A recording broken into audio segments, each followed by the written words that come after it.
nearly 17, I think. 18, I thought. There's a lot. How many did you have? 18.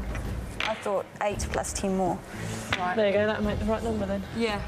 Oh, wow, well done. The clue is in the number of blocks they've given us. Yeah.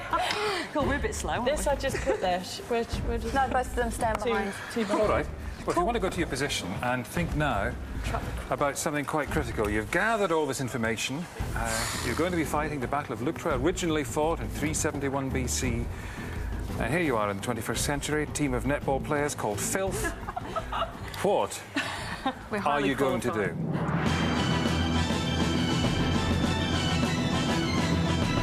I think we don't want to put our elite in the front. I think we should get rid of some of their people before we need bring to our do a bit of an inventory and kill them. What do you think of holding out the elite till the end? Yeah. Well, not the end, but like till a Towards crucial... the end, until people are tired as well. Yeah. Kelly just made the classic error that I was worried she was going to make. She mentioned the fact that the Sacred Band were their elite and that maybe it would be best to keep them to the end of the battle. And I think that's what they're going to do, and that is going to be a classic mistake. Well, the horses don't... option. I don't know if the horses are going to be our major problem, because they haven't got that many, have they? If you get them out of the way. We could We don't want to be flanked, do we? What was it at the beginning that was said that makes the battle spin? So basically what they do is they do that, they outflank on the right and then real left. So they're going to be coming this way. So how do you stop somebody outflanking? You put most of your stronger ones over here to receive them. The team are beginning to come round to the right way of thinking. That is to concentrate their force on the left, where they've just pointed out that the force should take out the main Spartan force. They're still talking about keeping their elite back, but at least they're thinking of putting the majority of their army on the left. We want to have our major people here to receive them, kill off a lot of them, and then we keep our stronger people behind to get the rest. Or maybe put our strong people in to receive the strong side, and then once they're tired, send a whole group in there as the other Or we option. could do half The team have made a very, very good start. Their concept of operations is crystal clear, and it is very sound from a tactical point of view. Keep one of the spear... No. We'll keep the elite a couple of the heavy. OK, I really need to hear your plan, because battle could be moments away.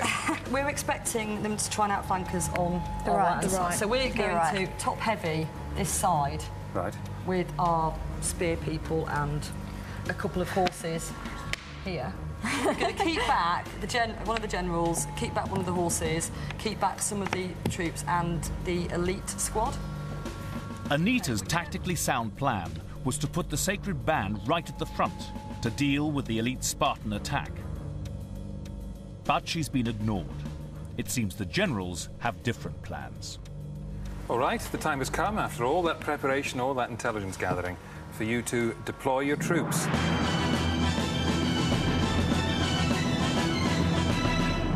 Actually, Mags and Kirsten, if you want to come back to the table, you'll see we've really kindly provided you with a real-time satellite feed of the battleground.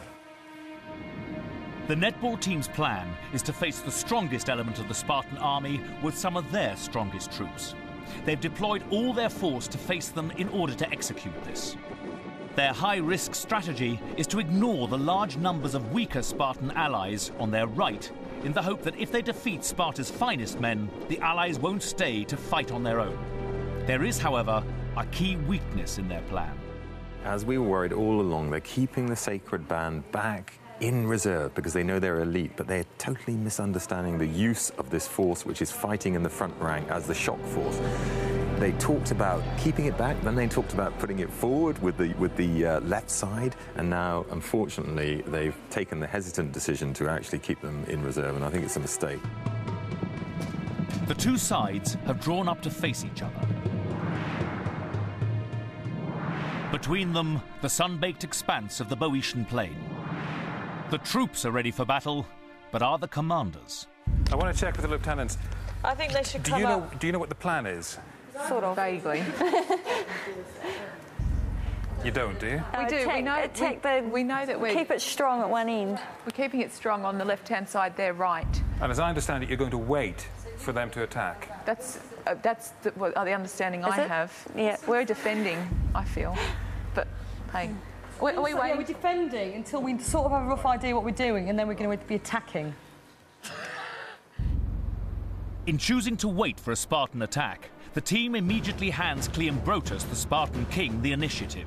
And this aggressive campaigner needs little further encouragement. He orders a unit of his cavalry forward towards the Theban line. He's going to try to draw the Thebans into conflict on their left side, which is where he has the greatest concentration of his elite Spartan troops. I'm concerned in the sense that we're now getting some horses coming towards us. And they're coming, as we suspected, down the right-hand side. Who have we got right at the front line? We've got the infantry here. You take that. These are the horses. Mute. Can you get your horses together very quickly? Yeah. On the right-hand side. While the team decides the best way to respond, Cleombrotus' cavalry divides into 3 parts, ready for an attack on the rocky ground on their left flank. This is quite obvious what the Spartans are trying to do. They're saying, come and get us. You know your cavalry is stronger than us. Come and get us. If they're going to charge, they charge with cavalry. And if they charge with light troops, they're in big trouble. Should we send a horse? Should we send a cavalry round? The Spartan cavalry are fast coming into striking range of the Thebans. No, they're not far. They're not far away. Right, Kelly, can we get one cavalry and one army of spears out in front of the right rocks towards these people that are coming very fast towards us? While 2 of the enemy Spartan units swing wide around the flank to take up an attacking position, Cleombrotus keeps his 3rd unit in reserve close by. One of the horses on the left-hand side come round the side of it and attack the cavalry that's arriving. Okay. Yeah. Do you want the cavalry to go where? Attack those ones. Where are they going? The early sense of calm and cooperation has evaporated. The team is in a mess, and it's only Mags who seems to sense the imminence of the Spartan threat. Get them to go together! Put them together! Charge! Do you want the cavalry to go? Yes, the whole cavalry to charge now! The Spartans, having regrouped wide of the flank, turn to begin their attack. The team's chaotic deployment tactics gives them the impression that their troops are fighting each other. Charge at them, not kill each other.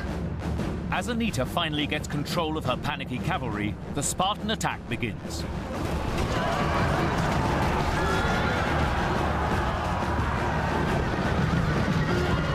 That's exactly what they should be doing. That's right, and I like to see that. There's the Theban cavalry going in against the Spartan cavalry. If they just leave it to the cavalry to deal with, they'll be fine. Don't send these lightly armoured skirmishers. The first wave of Spartans is repelled by the team, but as their troops chase off the attackers, Cleombrotus sends in a second wave. If he can disable the Theban cavalry, he will have a huge tactical advantage on the battlefield. Despite many battles of the day starting with cavalry skirmishes, this fight for the rocky ground on the left flank is taking on special significance for both sides. And the long one's going across. Yeah, long spears to go and help the cavalry, please. Whoever's yeah, we're getting there. Yeah. As the team begin to commit more of their troops away from their central formation, Cleombrotus' cunning plan seems to be working.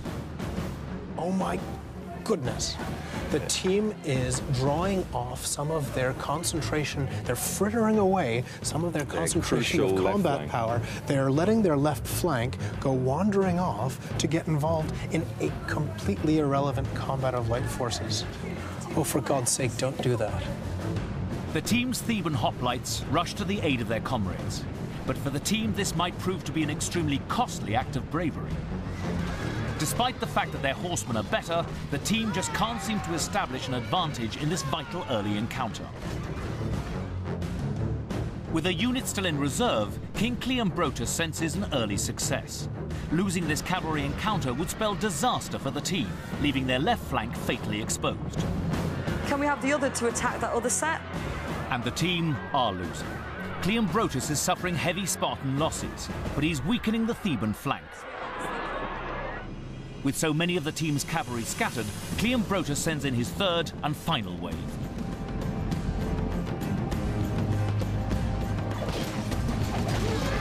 Unless the undercommitted team can somehow get more of their cavalry involved, they will lose. Okay. These people, are they all dead? No, they've just gone in there. Can you stop your horses charging at the back, please?